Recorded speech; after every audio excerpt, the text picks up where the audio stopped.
Honest, I'm new. I'm a beginner. I don't know anything about Airbnb, but I'm interested in getting my first property. So, what's like the first like steps to get my first property? What should I do? Basically, the first step that I would take when it comes towards like starting the business would definitely be number one, creating an LLC. And then once you have an LLC created, number two would be going out and getting business 0% credit card so you can leverage that money to get into your first property. Okay. That'd probably be next. Now, okay, so to get your first Airbnb property, correct? You need your LLC, you need your 0% business credit, correct? Now, can anyone do this? Can you work like a 9 to 5 job and do this, or do you have to be like an entrepreneur? Like you have your own business? Like how does it like really like work? I mean, realistically, you could do whatever. You could be running a business, you could be working a job, get your first property, set it up, automate and systemize it, and then learn a skill. And then once you have more money coming from the Airbnb business, then you could pretty much walk away from the job if that's what you would want to do. Okay, and like, can I do this like anywhere in the world? Like, do I have to be in a fixed position, or like I can just like do this? Like, let's say I'm in Aruba, can I start doing Airbnb like in America? Like, how does it go? Like, I mean, you could realistically do anywhere because if you operate the business as a professional, you can pretty much automate it and just hire the right people in place. But it's always better to start off with a city that you're already like aware of and probably somewhere where you live. now, going based off what you just said, why do you think it's a good job or a good idea to start from somewhere that you are similar with? Why would you say that? Because you're already familiar with that area. So if you're already familiar with the area, you understand like what restaurants or what, what attractions are there. So you're already familiar. So you understand like what kind of audience is going to be catered to that kind of Airbnb. Okay. So that's probably like the biggest thing. All right. Now, when you first started with Airbnb, what was the first step that you took? The first step I took, and I tell most people, is setting up the LLC and then getting 0% business credit cards and then leveraging that money to take the next step, which is researching and analyzing deals, and then eventually getting into a property that makes sense, reviewing and signing the lease. Now, when you got an LLC, like, was it like a hard process? Like, how did it go? Super easy. You could literally go to like LegalZoom or InkFile, create an LLC within a couple $100, and then you'll usually have the LLC with the articles of organization within like probably a week or less, and then you can go get the EIN number for free from irs.gov, which is basically your social security number for your business, and you can get that set up, and then you can start applying for 0% business cards. Now, why do I need like a business card, and why does it be 0%? Well, you can use your own money, but it's a lot better to leverage other people's money, which is called OPM, and you can leverage the bank's money at 0% for 12 to 18 months. Use that money to get your first unit, pay the card off in full, and then you could pretty much scale that way a lot faster and a lot easier than having to pretty much use your own money. Okay, so what credit score ranges do I need to have to get that type of like business funding? I mean, realistically, you would want at least a 680 credit score or higher, and then have the right credit profile, and then you would want to start applying for business credit cards. And what would you say is like an ideal like credit profile?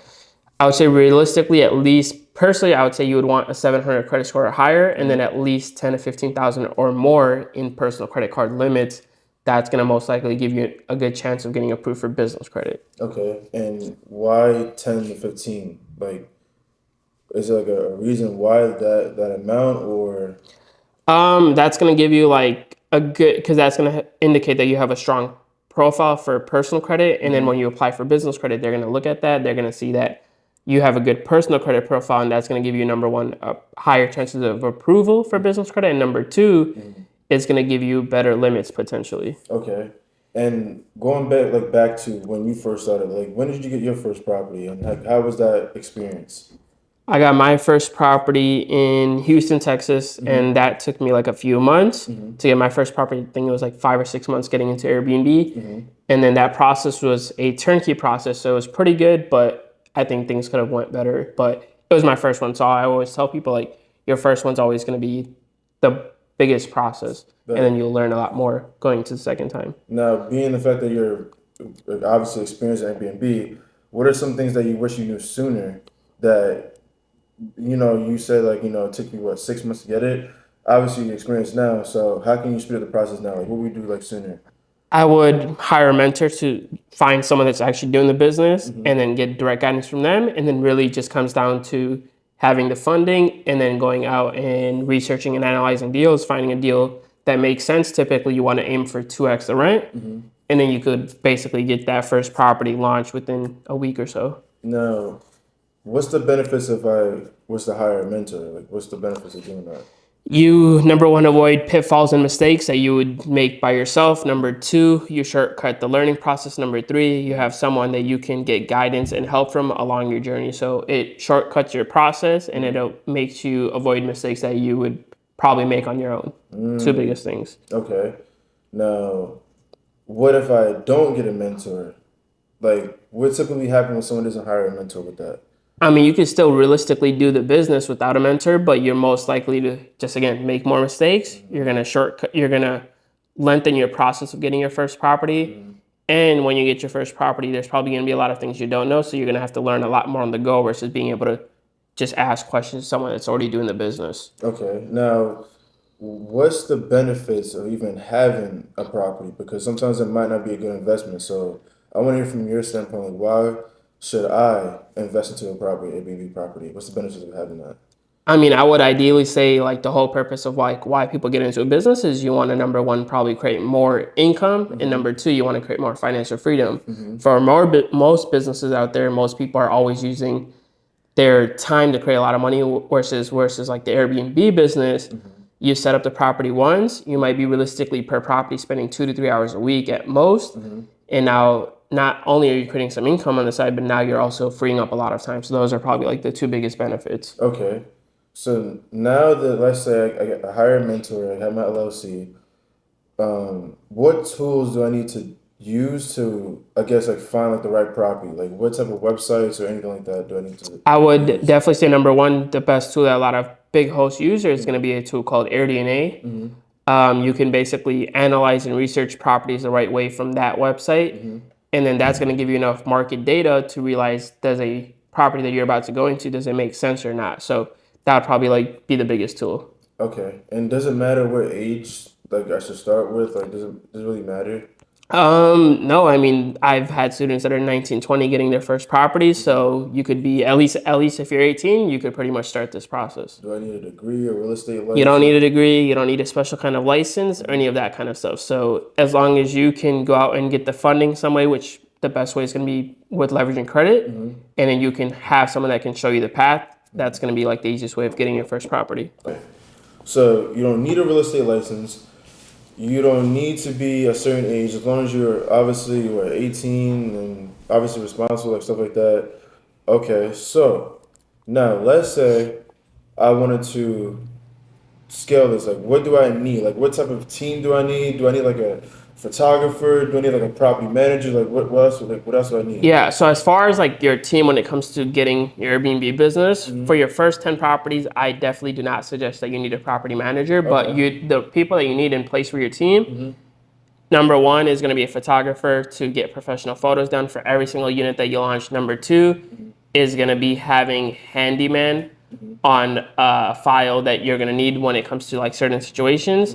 And number three, it's going to be the most important person inside of your business, which is going to be your cleaner, because they're the person that's going inside of your unit every single time a guest checks out. They're the one that can notice any damages or anything. So your cleaner is probably the most important person inside of your business. So as long as you have these three people in place, you could be able to run a portfolio of like multiple units, even 10, 15, before you actually really need to hire a property manager and cut them a revenue share. Like, what's a handyman?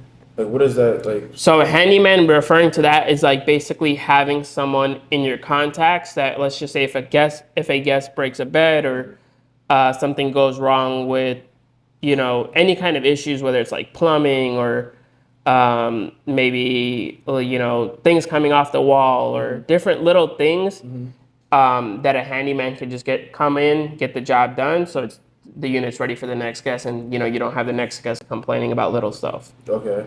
Now, is there a way I can like find the right person to like hire as a photographer, a handyman? Is there like a way where I can like scope them out and make sure that they're the right person for like my team type of thing? Yeah, so I would definitely say the best place to hire a cleaner is going to be a website called Turnover B&B. That's going to be definitely the number one ideal place you can find professional Airbnb cleaners.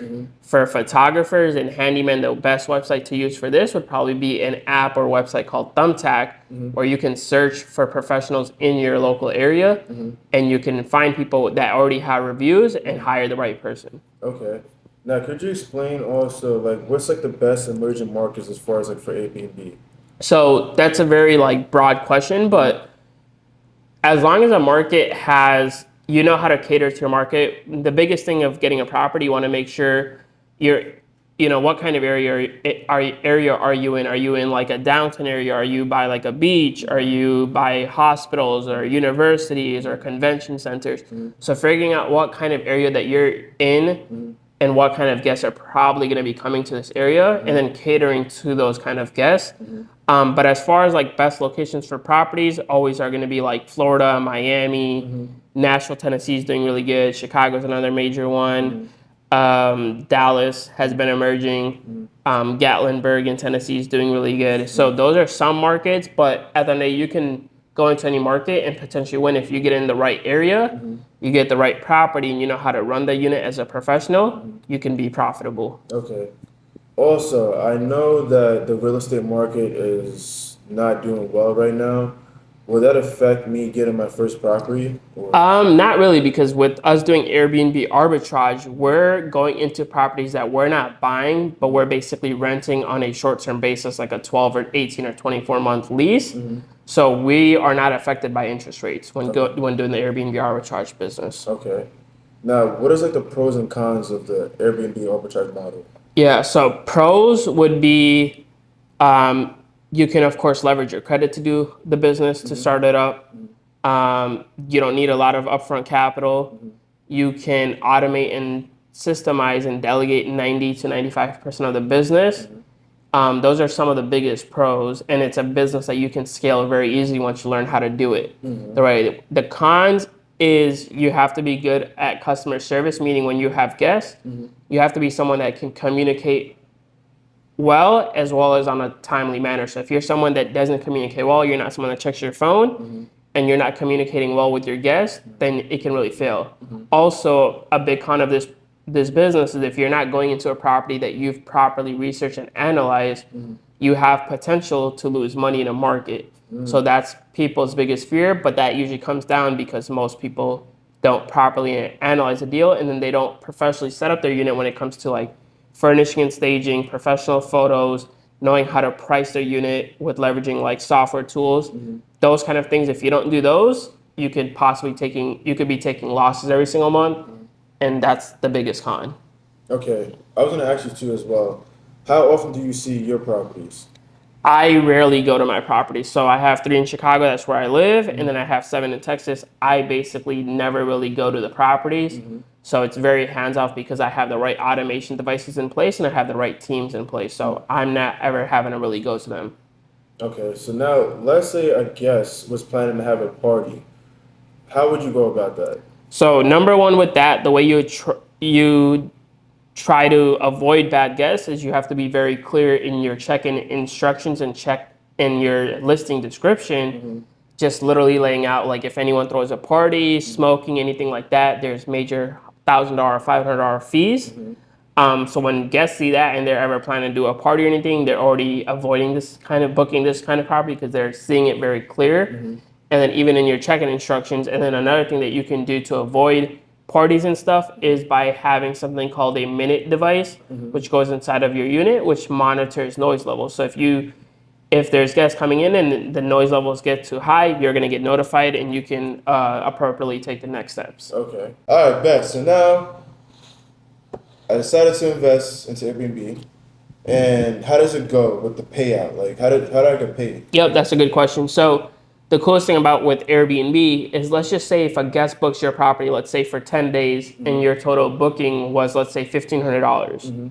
The coolest part about that is when the guest checks in 24 hours after they checked in with no complaints, that full $1,500 hits your bank account within 24 to 72 hours. So you're pretty much getting paid the full amount of booking just by that guest staying for 1 full day with no complaints, and that full money is going to go into your bank account within 24 to 72 hours. Okay. Now, I was hearing that you've been helping people with Airbnb. Could you tell me briefly about the experience so far? Yeah, so pretty much I have a program called the B&B Cash Flow System, which basically gives people the right guidance and coaching along their journey to start and scale an Airbnb business the right way, which I pretty much handhold their hand with them getting their first property through every single step, and they have my guidance and coaching and connections throughout the way that's going to really help them, number one, avoid mistakes, number two, shortcut their whole learning process, and number three is actually have the right tools and automations that I leverage in my businesses that they can implement into their business so they can actually run a successful Airbnb business as a professional rather than doing it as an amateur.